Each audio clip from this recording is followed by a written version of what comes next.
Então, pessoal, nessa aula a gente vai ver ali um algoritmo em MATLAB ali para calcular por metro de Newton-Raphson ali um problema qualquer ali de fluxo de potência, né? Eu vou estar utilizando esse exemplo aqui, que foi o exemplo que eu fiz na aula passada, né? Que a gente resolveu pelo método manual aqui, né? Por Newton-Raphson, e esse aqui era o algoritmo que estava sintetizado aqui nessa tabela aqui. Nessa aula a gente vai sintetizar esse algoritmo aqui, mas vai ser no MATLAB, tá? Eu vou estar mostrando para vocês ali um código que pode fazer isso, utilizando esse exemplo aqui, né, que a gente viu, que a gente começou a fazer na aula passada, né, foi esse exercício que a gente resolveu. A gente chegou nessas três equações aqui, tá, que são as equações das barras PQ, que é a barra, que é o delta P1 e o delta Q1, que é da barra 1, que é uma barra PQ, e o delta P3, que é uma barra PV. Então essas são as equações ali que a gente vai resolver pelo método de Newton. A gente tem que ter previamente essas três equações aqui para colocar elas no MATLAB, né? Então peço para vocês ali que anotem, tá? São essas equações aqui, ó, já estão com os valores substituídos aqui. A gente vai colocar essas três equações aqui no MATLAB para estar resolvendo elas pelo método de Newton, tá? Então a gente vai obter as incógnitas ali, que é o V1, o θ1 e o θ3. Então aqui estão no MATLAB esse código aqui que a gente vai estar utilizando, tá? Para resolver aquele problema. Então aqui a gente começa aqui com o nosso x0, tá? Que são os valores aqui para as nossas variáveis, tá? Lembra que as nossas variáveis ali, elas são o que? O θ1, né, que é o ângulo de fase da barra 1, o θ3 e o V1. Então eu vou utilizar esse comando aqui, que é o sims, aqui para dizer que nas nossas equações que a gente vai criar depois, essa aqui são as três variáveis, tá? Então eu crio um nome aqui para cada variável, nesse caso a gente tem três. E aqui o vetor x0, que é o vetor de chutes iniciais para cada uma delas. Aqui eu tenho que colocar numa ordem, tá, específica, cada chute aqui, cada chute inicial que a gente tem, a gente vai separar por ponto e vírgula aqui. Né, como eu tenho três variáveis aqui, eu tenho três valores aqui de chutes iniciais. Então esse primeiro aqui é para o θ1, esse segundo aqui é para o θ3 e esse aqui é um PU, é o chute inicial para o V1. É importante ali que vocês saibam a ordem com que vocês estão colocando aqui para depois a gente colocar esses valores nas funções aqui. Então a primeira é o θ1, a gente sempre começa pelos ângulos de fase, coloca aqui pelo menos, aliás, coloca aqui primeiro o θ, né, no caso vai ser o θ1 porque ele é o menor índice, o menor número aqui. Aí o próximo é o 3, né? Então o θ3, ele vem aqui. E depois todas as tensões que a gente tem. No caso aqui a gente só tem uma tensão, que é o V1, né? Então eu coloco aqui o 1. Se eu tivesse, por exemplo, um V2 aqui, eu ia colocar ponto e vírgula aqui 1 também para o V2, né? Se tivesse. Mas aqui no caso eu só tenho esse V1 aqui. Aí depois declara todas as variáveis, como eu falei. E depois a gente vai criar um vetor aqui com todas as funções, né? Que são aquelas funções de delta P1, de delta P3 e delta Q1, né? Que a gente tinha lá.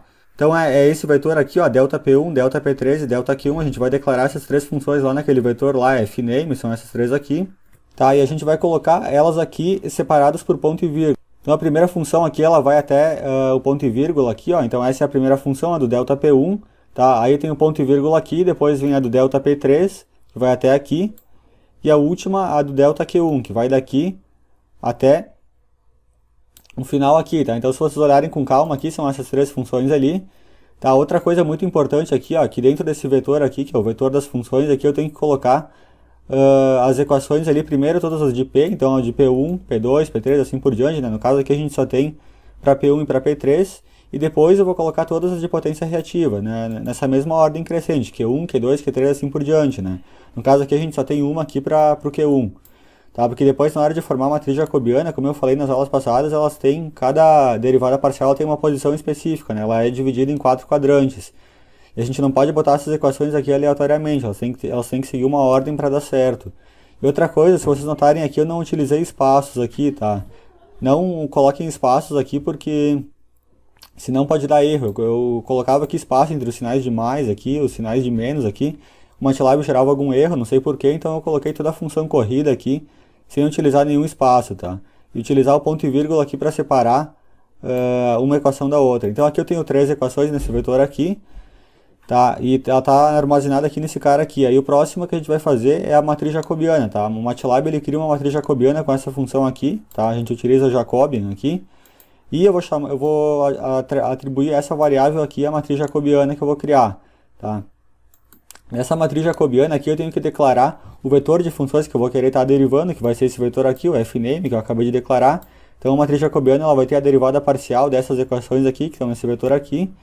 E aqui eu tenho que colocar também todas as derivadas, todas as incógnitas que a gente tem, né? Porque as derivadas parciais elas vão ser as derivadas dessa função aqui, fname, em relação a essas três incógnitas aqui, que é o θ1, o θ3 e o V1, tá? Outra coisa importante aqui é que você tem que colocar isso aqui nessa ordem aqui. Primeiro coloca todos os ângulos tetas, né? Começando do menor aqui, que é o θ 1, para o maior, que é o θ 3. E depois, na sequência, tu coloca todas as tensões V. No caso aqui a gente só tem V1, né? Se eu tivesse mais, eu ia colocar uma vírgula aqui e ia colocar todos os outros Vs que eu teria no meu problema, né? Porque se a gente olhar aqui a matriz jacobiana, tá? Isso daqui, ó, eu tô aqui no site do MATLAB aqui, ele mostra um exemplo da sintaxe aqui, né? Primeiro eu declaro as variáveis simbólicas, né? Que nem a gente fez lá no início do programa. E aqui, por exemplo, eu tenho as três funções, né? No caso lá eu coloquei o fname, que o fname é o vetor que tem as funções, e aqui nesse exemplo ele já colocou as funções aqui dentro separadas por vírgula, né? E aqui são as variáveis x, y e z, que são as variáveis ao qual as derivadas parciais vão ser feitas aqui. Então, por exemplo, aqui, essa primeira coluna aqui, que é essa daqui, ela vai ser a derivada parcial em relação a x. Né? Lembra que lá na matriz jacobiana para fluxo de potência, né, a primeira coluna aqui era do θ 1. Aí a segunda coluna aqui, que é essa coluna do meio aqui, ela vai ser a derivada parcial em relação ao y. E essa terceira coluna aqui, essa daqui, ela vai ser a derivada parcial em relação ao z. Então, para a matriz jacobiana ali em fluxo de potência, a gente tem que ter sempre primeiro em relação aos θs, né, indo do menor θ ao maior. No caso lá a gente tem θ 1 e θ 3. E depois a gente tem todas as tensões, né, que são as colunas mais da direita, que é o V1, V2, Vn, assim por diante. Né? No nosso caso lá a gente só tem o V. Então tem que tem que prestar atenção na ordem com que a gente coloca aqui as variáveis aqui também, né? Ó, voltando nesse slide aqui, a gente tem a matriz jacobiana no nosso problema, né? Lembra que primeiro a gente tem que derivar essa coluna aqui toda em relação ao θ 1, essa coluna aqui toda em relação ao θ 3 e essa coluna toda em relação ao V1. Então por isso que a gente tem que deixar as ordens lá no MATLAB lá certo, né? Então aqui θ 1, depois θ 3 e depois o V1, tá? Seguindo essa ordem aqui como eu falei. Aí depois a gente vai declarar essa variável que é tolerância, tá? A tolerância vai ser a variável de controle ali pro meu laço ali de repetição, né? Para as minhas iterações. Então quando a tolerância ela for, quando o meu erro que eu tiver lá, ele for menor do que esse valor de tolerância que eu estou arbitrando aqui, o método iterativo ele sai ali do laço de repetição e termina o programa, tá? Essa tolerância ela vai ser no valor da função ali, né? Das funções que eu tenho aqui nesse valor aqui, né? Nessa expressão aqui do fname. Quando eu aplicar as minhas variáveis aqui, essas aqui, dentro dessa função aqui, e o valor for menor que esse valor aqui, então ele vai sair do método, né? Porque as raízes da função são os valores que zeram, né? São os valores de θ 1, θ 3 e V1 que zeram esse vetor aqui de funções, que nem eu expliquei nas aulas passadas. Então eu declaro aqui a tolerância, declaro aqui essa constante aqui que vai ser o número máximo de iterações, né? Porque se, por exemplo, em até 30 iterações eu não atingir a tolerância, é um critério de parada também que eu vou estar utilizando, né? Mas não é obrigatório utilizar isso daqui. Aqui eu declaro o contador de iterações, tá? Eu começo ele com 1, que vai ser a primeira iteração. Essas duas funções aqui, inline aqui, elas constroem as funções que eu acabei de declarar aqui em cima. Então esse comando ele tem que ser utilizado para o MATLAB construir essas funções aqui que estão nesse vetor. Esse comando aqui jf, né? Essa variável jf, ela vai ser a função aqui da matriz jacobiana. Então ele vai, né, nesse comando aqui eu vou estar construindo a função da matriz jacobiana. Tá, aqui a gente tem que colocar também, todas as variáveis que nem a gente tinha colocado aqui em cima, né? No nosso caso a gente tem 3, o θ1, o θ 3 e o V1. Tá, colocar as variáveis de acordo com a mesma ordem do vetor x0. Então aqui no vetor x0 aqui, a nossa ordem era o que? Era θ1, θ 3 e V1. Então aqui eu vou colocar a mesma ordem, θ1, θ 3 e V1. Tá? Tem que colocar sempre para não gerar erro. Tá? A mesma coisa aqui na construção da matriz jacobiana. Aí primeiramente ele vai calcular o erro, tá? Eu vou chamar esse nome aqui, erro, que vai ser a norma do vetor aqui das funções aplicado no ponto x0. Então o x0 ele é um vetor ali composto por três valores, que são esses valores aqui. Esse cara aqui vai ser 0, esse cara aqui vai ser 0 e esse cara aqui vai ser 1, né? Porque ó, o x0 ele é um vetor aqui com três posições. Então essa aqui é a posição 1, posição 2 e posição 3. Tá? Esse 2 aqui ele é padrão, a gente deixa aqui, tá? Que é a norma do tipo 2 aqui.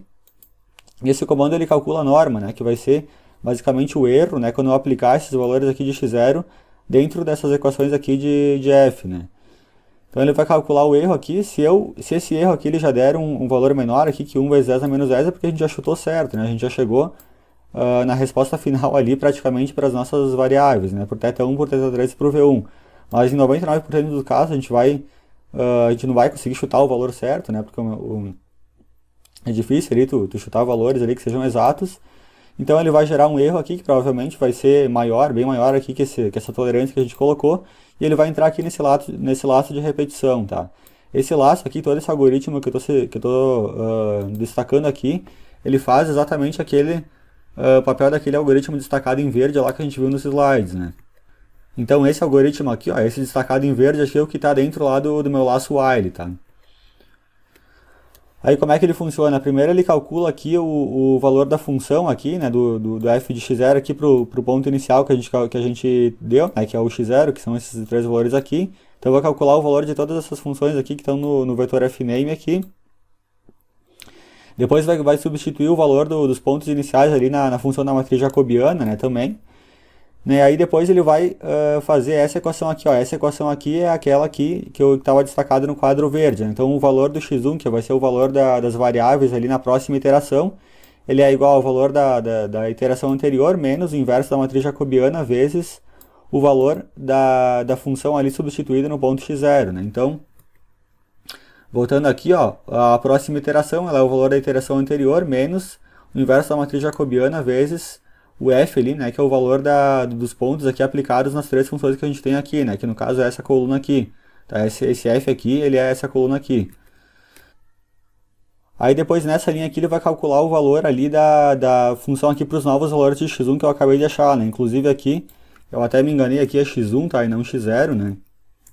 x1 aqui. Tá, eu vou calcular o valor ali para pro x1 aqui, que é o vetor ali atualizado ali das três incógnitas que a gente tem. Aí depois ele vai calcular o erro, tá, que vai ser a norma desse vetor aqui, do vetor fx1, e vai imprimir aqui, tá, eu vou estar imprimindo aqui a cada iteração o número da iteração, depois eu vou estar imprimindo aqui os valores, os três valores para as nossas três variáveis, que é o θ1, θ3 e o v1, e aí o valor da função aplicada nessas três variáveis ali, que é o valor de fx1, tá. Depois eu vou utilizar esse if aqui para comparar ali, né, se o meu número de iterações ele excedeu o número máximo de iterações, né, que no caso eu setei aqui como 30, né, no caso aqui eu estou na iteração número 1, então ele ainda não excedeu, e ele vai, né, se ele entrar nesse if aqui, ele vai imprimir essa mensagem aqui de número máximo de iterações. Tá? E depois ele simplesmente incrementa aqui o vetor de iterações, tá? Eu vou ir para a próxima iteração, e nesse comando aqui, né, eu pego os valores atuais ali que eu acabei de achar, e transformo eles no valor anterior. Então o valor anterior, né, porque no método iterativo a gente tem ali que os valores atuais, que é sempre os valores de x1, eles dependem do valor anterior. Então eu tenho que ir atualizando esse método iterativo a cada nova iteração.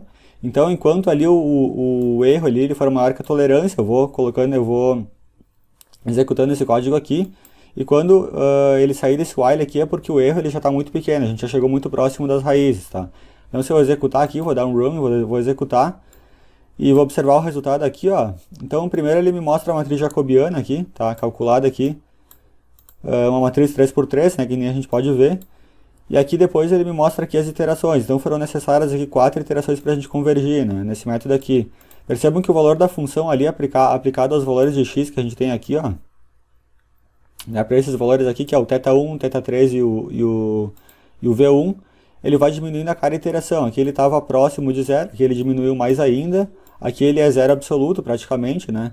Aqui o MATLAB ele não representa com 1 da menos 10 aqui, né? Mas provavelmente aqui, na iteração 4, aqui o meu erro ele ficou menor do que esse erro aqui de tolerância que eu estipulei aqui, né? De 1 vezes 10 a menos 10, né? Para quem assistiu a minha aula passada, onde eu expliquei o exercício manualmente, vocês vão entender, né? Que eu falei que tinha uma coluna lá que tendia a zero, né? Que era o valor da função ali aplicado nos pontos. E esse conjunto aqui de três números aqui são as nossas soluções do problema. Então esse daqui é para o θ1, esse aqui é para o θ3 e esse aqui é para o v1. Tá? Essa é a solução do nosso problema. Então para o θ1 aqui a gente achou 0,047 radianos, para o θ3 aqui 0,16 e para o v1 1,03, né? Batendo ali com as soluções que a gente tinha achado ali pelo método manual. Né? Então aqui, ó, aqui a gente tinha achado essas três soluções aqui por esse método, é o mesmo que a gente acabou de achar ali pelo MATLAB. E ó, essa coluna aqui do ΔP é o valor daquela coluna lá do f de x lá que ia tendendo a zero no MATLAB, né? Então se vocês perceberem aqui, olha os valores aqui, 8,14 vezes 10 a menos 6, 0, e 2 vezes 10 a menos 5. Então essa coluna vai tendendo a zero, né? Que nem eu falei. Bom, nessa aula era isso, tá? Se tiverem gostado aí, deixa o joinha, tá? Agradeço a quem assistiu até o final. Obrigado, assista os vídeos anteriores da série aí. Se gostarem também, deixem um like ali no vídeo, né? Que é importante. Obrigado a quem assistiu, valeu!